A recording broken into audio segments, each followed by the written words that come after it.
যুক্তরাষ্ট্র ও ইরানের মধ্যে চুক্তিতে হরমুজ প্রণালী আবার উন্মুক্ত হয়ে জ্বালানিবাহী জাহাজ চলাচল স্বাভাবিক হলে তা এশিয়ার দেশগুলোর জন্য স্বস্তি বয়ে আনবে। হরমুজ প্রণালী বন্ধের প্রভাবে মধ্যপ্রাচ্যের বাইরে এশিয়াই সবচেয়ে বেশি ধাক্কা সহ্য করেছে। গত কয়েক মাসে এশিয়া জুড়ে মূল্যস্ফীতি বেড়েছে এবং সরবরাহ শৃঙ্খলের অচলাবস্থায় শিল্প উৎপাদনকে ব্যাহত করেছে।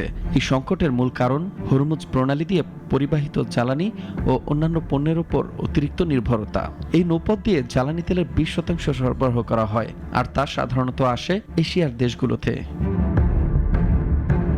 হরমুজ আবার খুলে দেওয়ার চুক্তিটি কার্যকর হলে তা এশিয়াকে তাৎক্ষণিক স্বস্তি দেবে। এর ফলে তেল গ্যাস ও জ্বালানিজাত উপজাত পণ্য বোঝাই শত শত ট্যাঙ্কার মুক্ত হবে এবং এশিয়ার বন্দরগুলোর উদ্দেশ্যে তাদের যাত্রা শুরু করতে পারবে। তবু শিল্প বিশেষজ্ঞ ও অর্থনীতিবিদেরা সতর্ক করে বলেছেন, বাণিজ্য প্রবাহ দীর্ঘদিন ধরে ব্যাহত হওয়ায় বৈশ্বিক বাজার স্বাভাবিক হতে বেশ সময় লাগবে।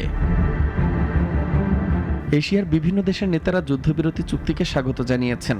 অঞ্চলটির বাজারগুলোতে ইতিবাচক প্রভাব দেখা গেছে।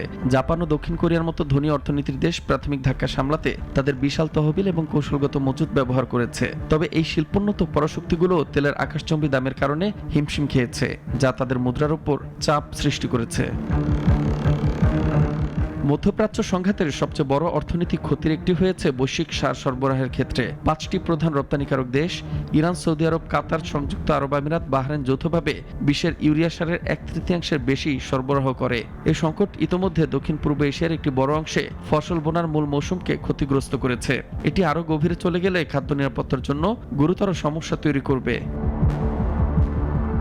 সব মিলিয়ে হরমুজ প্রণালী স্বাভাবিক হওয়ার ওপর অনেক কিছু নির্ভর করছে। পণ্য সরবরাহের জন্য জাহাজের জ্বালানি রসদ আসে এই পথেই। নাগরিক নিউজ ডেস্ক।